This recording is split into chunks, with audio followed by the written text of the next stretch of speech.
그곳 교회 교우 여러분, 그간 평안하셨습니까? 참 오랜만에 인사드립니다. 코로나 감염병이 변이를 거듭하면서 전 세계적으로 많은 인명을 앗아가고 또 수많은 고통을 낳고 있습니다. 그리고 그 끝이 언제쯤일지 아직 보이지 않고 있습니다. 이런 불안과 두려움을 가르고 우리 곁에 오신 예수 그리스도의 성탄의 은총이 우리 거고교회 식구들 가정에 함께 하시기를 먼저 기원합니다. 세례 요한의 아버지 사가랴는 예수 그리스도의 탄생을 애언하면서 이렇게 노래했습니다. 어둠 속과 죽음의 그늘 아래에 앉아있는 사람들에게 빛을 비추게 하시고 우리의 발을 평화의 길로 인도하실 것이다 라고요. 원래 성탄절의 분위기도 그때를 많이 닮아 있습니다. 오늘 저는 또 한 가지 그때와 닮은 크리스마스 풍경을 덜추어내어 2021년 우리 곁에 오신 예수께서 나신 곳은 과연 어디일지 그것을 한번 찾아보려고 합니다. 2000여 년 전 하늘이 땅에 내려오실 때 칼로 땅을 통치하며 땅의 주인 노릇을 하던 통치자들이 이 하늘의 출현을 몹시도 경계했습니다. 하늘이 땅에 오시는 것을 격렬하게 가로막아 섰습니다. 예수가 태어난 그 점 앞뒤로 태어난 유아들을 다 죽이는 방식으로 하늘이 땅에 오는 것을 막아서려 했습니다. 이 핏빛의 풍경은 그로부터 또 한 2000년 앞서인 한 4000년 전에 에집트 땅에서도 있었습니다. 에집트의 주인인 파라오가 히브리 여인이 낳은 남자 아이들을 씨를 말려 죽이는 그런 풍경이었습니다. 이 두 풍경을 우리가 겹쳐서 보면 성탄의 의미가 아주 분명해지리라고 봅니다. 예수 그리스도의 탄생은 칼로 구축해 놓은 이 세상의 질서에 맞서려는 그런 하늘의 개입이라고 할 수 있습니다. 예수 그리스도의 탄생은 생명을 대량으로 마구 유린하는 것을 아무렇지도 않게 자행하면서 자기의 권력과 이익을 챙기려는 불의한 세력에게 아무런 힘이 없이 마구 유린당하는 그런 사람들을 구출해내기 위한 사건이었다고 볼 수 있습니다. 예수의 탄생의 의미가 이러하다면 오늘 우리 시대에는 이런 일이 없는가 한번 물어봐야 한다고 생각합니다. 우리 시대에는 마치 2000년 전 혹은 4000년 전처럼 생명을 대량으로 마구 유린하는 것을 아무렇지도 않게 자행하면서 자기의 이익을 챙기는 그러한 불의한 세력이 없는지, 그리고 있다면 그들은 누구이며 이들에게 생명이 마구 유린당하는 사람들은 어떻게 유린당하는지를 한번 물어봐야 한다고 생각합니다. 왜냐하면 거기가 우리 시대에 예수가 태어날 말구유이기 때문입니다. 저는 지난 한 2년간 거창고등학생들에게 전할 말씀을 찾고 준비하면서 오늘날 이 지구촌 곳곳에서는 아주 천문학적인 수치의 생명들이 대량 살육되고 있는 현실을 아프게 들여다보았습니다. 오늘날 이 지구촌 처처에서 일어나고 있는 대량 살육은 예전처럼 칼에 의해서 자행되는 것이 아니라 불평등이라는 경제적 폭력에 의해서 저질러지고 있습니다. 소위 신자유주의 경제체제인 야수자본주의 체제가 가속화되면서 불평등은 상상을 초월할 정도로 치달리고 있습니다. 이런 불평등이 가속화되면서 세계 도처에서는 천문학적인 숫자의 생명들이 굶어 죽어 가고 있고, 난민으로 내쫓겨 비참한 지경으로 생명이 위협당하고 있고, 생존의 벼랑 끝에서 삶을 포기하고 자살하는 사람들이 대량으로 발생되고 있습니다.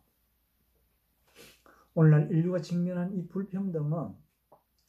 불평등이라는 이 말은 단순히 언어로 해자되던 그런 평등의 반대말 정도가 아닙니다. 오늘날 우리 시대의 불평등이라는 이 말은 테러란 개념에 가까운 말이고, 폭력과 살상을 의미하고, 우리 시대의 홀로코스트라는 말로 번역되어야 할 그런 언어가 되어버렸습니다. 한 대형 다국적 기업 몬산토가 종자 특허권을 가지고 오로지 자기 기업의 이익을 천문학적으로 챙기려는 그런 탐욕으로 인도 농민들에게 한 10여 년간 인도의 가난한 농민들이 30만 명, 숫자가 엄청나지 않습니까? 이게 대량 살육에 해당되는 숫자죠. 한 10년에 걸쳐서 30만 명이 그 회사들의 진 빚을 감당을 못해서 자살을 하고 말았습니다. 이런저런 통계들이 세계 처처에 아주 굉장히 많습니다. 오늘날의 이런 홀로코스트는 칼에 의해서가 아니라 경제적 폭력으로 빚어집니다. 여러분, 현재 지구촌에는 약 6,500만 명이라는 우리나라 전 인구보다 훨씬 많은 숫자에 가까운 난민들이 자기가 살던 땅에서 살 수가 없어서 내쫓겨 다른 나라로 이주한다든지 비참한 지경에 내몰려 있습니다. 기후 난민으로부터 시작해서 내전이나 혹은 그 중에는 가난과 생존의 벼랑에 내몰려 목숨을 걸고 자기 땅을 탈출한 그런 난민들입니다. 통계에 의하면 지구촌 인구 한 78억 명 중에서 약 9억 명에 가까운 사람들이 하루에 1달러 미만의 금액으로 연명하고 있답니다. 그리고 1년에 약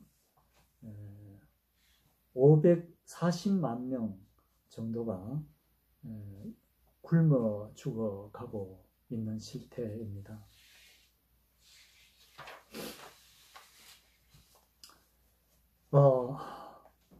세계 불평등을 조금 더 말씀드려보자면,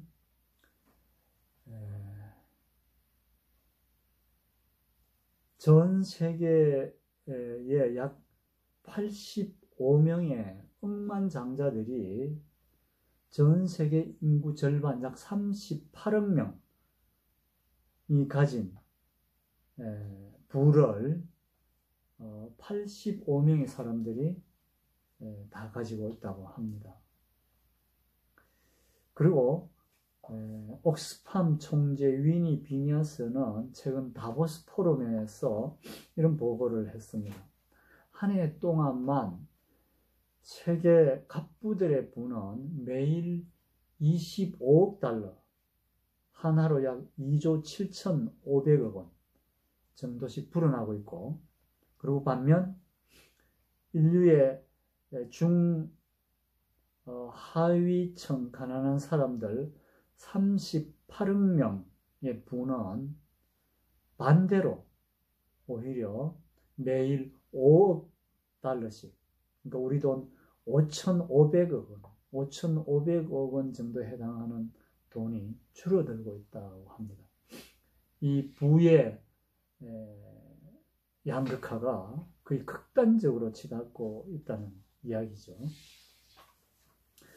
이런 극단으로 치닫는 불평등은 신자유주의식 자본주의 경제체제 아래 아주 공룡식성을 가진 세계 500대 다국적 기업들과 거대한 자본으로 금융시장을 지배하고 있는 금융자본가들이 오직 그들의 이익만을 챙기기 위해서 광분하는 데서 야기되고 있습니다.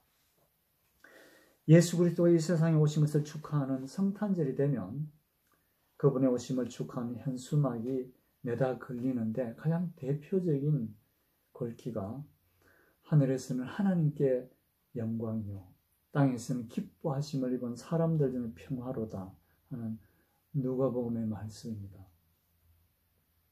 하나님의 아들을 이 땅에 내려보내시면서 이루시려는 최대의 소망은 이 땅의 평화입니다. 평화는 평등을 전제로 실현되는 일입니다. 정치나 경제나 사회나 인권의 평등이 없는 곳에는 평화가 있을 수 없습니다. 그러므로 불평등은 곧 평화의 대척점에 있는 개념입니다. 로스는 인간 불평등 기원론에서 악의 가장 중요한 권원은 불평등이다, 이렇게 말했습니다. 세상이 갈수록 더 불평등해져가고 있다, 이 말을 성서적으로 표현해보면 이 세상이 하나님에게서 더욱더 적대적인 세상이 되어가고 있다, 이런 말이 됩니다. 세상이 더욱 불평등해져가고 있다, 이 말은 성서로 표현해본다면 이 세상이 갈수록 더 하나님에게서 멀어져 가고 있다, 이렇게 표현할 수 있습니다. 예수님을 수태한 어머니 마리아가 태몽이 아니라 태송이랄까요? 그 노래 마그니피카시 있죠. 누가복음 1장입니다. 그게 노래가 한 10절로 이루어져 있는데, 그 핵심 구절은 52절 3절에 나옵니다. 제왕들을 왕자에서 끌어내리시고 비천한 사람을 높이셨습니다. 줄인 사람들을 좋은 것으로 배부르게 하시고 부한 사람들을 빈손으로 떠나보내셨습니다. 이 두 구절입니다. 25절은 정치적인 평등을 노래하였고 26절은 경제적인 평등을 노래하는 구절입니다. 오늘의 지구촌은 부의 불평등의 모습으로 아주 심한 불의한 사회가 되어 있습니다.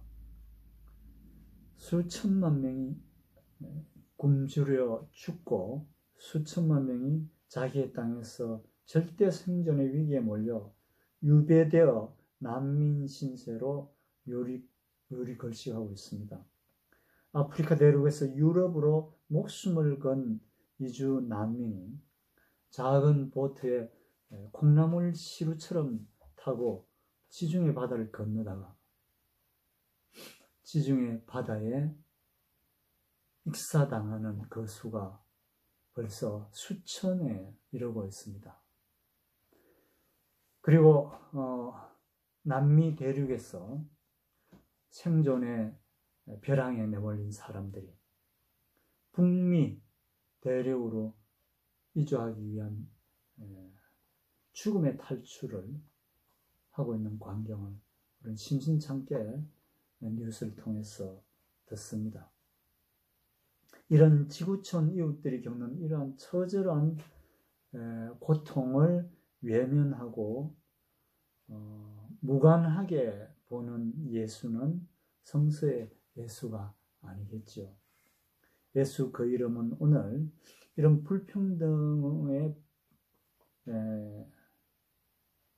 이런 불평등으로 생겨나는 불이 그 고통의 현장으로 강림하실 것이고, 우리가 예수를 만나고 싶다면 이 불평등의 문제를 우리가 끌어안고 씨름하고 우리가 무슨 일을 할 수 있는지를 고민하지 않으면 안 된다고 생각합니다. 네, 고맙습니다.